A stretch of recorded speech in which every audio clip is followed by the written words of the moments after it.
హైదరాబాద్ లోనే the best gastroenterology hospital Ananya hospital Kukatpally. Appointment కై call చేయండి. బట్ ఇప్పుడు యాజ్ ఎ చైల్డ్ ఆర్టిస్ట్ గా సక్సెస్, యాజ్ ఎ యాక్ట్రెస్ గా సక్సెస్, యాజ్ ఎ ఎంటర్‌ప్రెన్యూర్ గా సక్సెస్ అనే చెప్పుకోవచ్చు. యాజ్ ఎ ప్రొడ్యూసర్ గా ఎందుకు మీరు స్టెప్ వేయాలనుకున్నారు? సక్సెస్ అవ్వలేకపోయారు, ఉన్న ప్రాపర్టీస్ తాలిబొట్టుతో సహా అమ్ముకున్నారు. తాలిబొట్టు ఉండిందండి. ఎందుకు ఆ టైం అంత వరస్ట్ టైం వచ్చేసింది అప్పుడు? I think decisions which we make and people around you play vital role. ఎందుకంటే ఇప్పుడు ప్రొడక్షన్ అనేది అంత ఈజీ కాదు. It is not a one man job. అన్ని చేతులు కలవాలి. అలా కలవనప్పుడు ఆటోమేటిక్ గా ఒక టర్మాయిల్ ఉంటుంది కదా, ఒక ఒక ఫ్లో మిస్ అవుతుంది.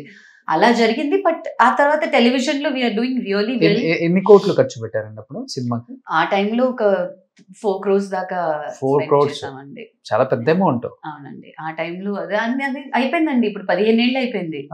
మనం 15 ఏళ్ల క్రితం విషయం మాట్లాడుతున్నాం ఇప్పుడు. ఓకే, అవన్నీ అలా జరిగినప్పుడైనా ఇవన్నీ స్టార్ట్ చేయాలనిపించింది? లేదండి, ఇప్పటికి ప్రొడక్షన్ చేస్తున్నామండి. ఇప్పుడు కూడా ఒక కొత్త ప్రాజెక్ట్ ప్లాన్ చేస్తున్నారు. స్టోరీ డిస్కషన్ జరుగుతుంది. మనకి తెలిసింది సినిమా ఒకటేనండి. Okay, cinema. ఆ టైంలో సపోర్ట్ చేసిన వాళ్ళు ఎవరు లేరా నీలిమ గారు? మాకు మేమే సపోర్ట్ సిస్టమ్ అండి. అఫ్ కోర్స్ సపోర్ట్ చేశారు, బట్ ఫినాన్షియల్ సపోర్ట్ మేము ఎవరి దగ్గర పెద్దగా ఎదురు చేయట్లేదు కూడా. మాకు దాని మీద పెద్ద నమ్మకం లేదు. ఓకే, అది I don't know, that's how it was. కానీ నేను చెప్పొచ్చింది ఏంటంటే, మనకి అప్స్ అండ్ డౌన్స్ లైఫ్ లో డెఫినెట్ గా ఉంటాయి, ఉండాలి. అవే మనకి లెసన్స్ ఇస్తాయి, అవే మనని నెక్స్ట్ స్టేజ్ కి తీసుకెళ్తుంది. అండ్ ఒక ఆర్టిస్ట్ గా చిన్నప్పటి నుంచి సీరియల్ సెట్లలోను సినిమా సెట్లలోను పెరిగిన దాన్ని, నాకు ఇది తప్ప ఇంకేం తెలియదు కూడా.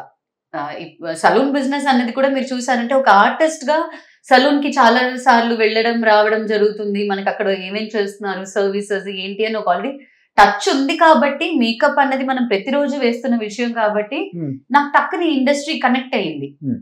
లేకపోతే సలూన్ ఇండస్ట్రీ అనేది కూడా మనకి ఏలియన్ లా అనిపించవచ్చు. ఆర్టిస్ట్ గా మనం ఎప్పుడు గ్రూమ్ చేసుకుంటూనే ఉంటాం కదా. You want look good, you want be good.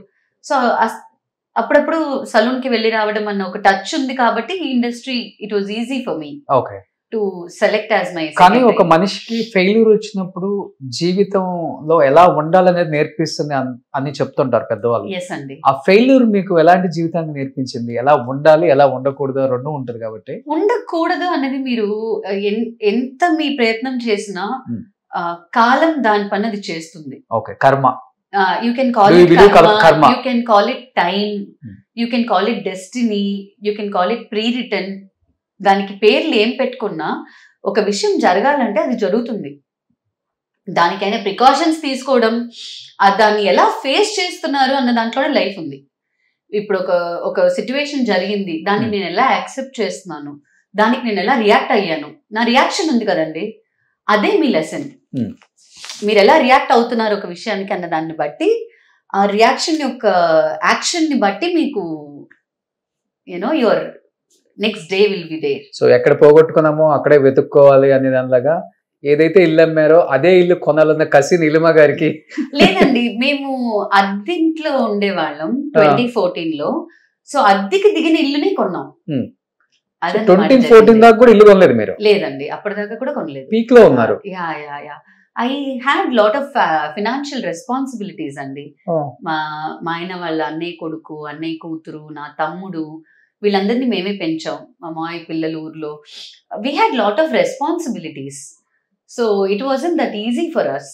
And television ఇండస్ట్రీలో ఉన్నప్పుడు మీరు కోట్ల మీద సంపాదించడం అనేది చాలా కష్టం కూడా. అది అంత ఈజీ కాదు. It is a very very tough thing అన్నమాట. టైం పడుతుంది, ప్రతిదానికి టైం పడుతుంది. అండ్ ఎక్కడైనా ఒక చిన్న మిస్టేక్ జరిగినా కూడా, ఎంత కాషియస్ గా ఉన్నా కూడా, ఎంతో ఒక చిన్న మిస్టేక్ జరిగినా కూడా మీరు మళ్ళీ ఇంకా టైం పడుతుంది దాని నుంచి లేచి బయటికి రావడానికి. అవును.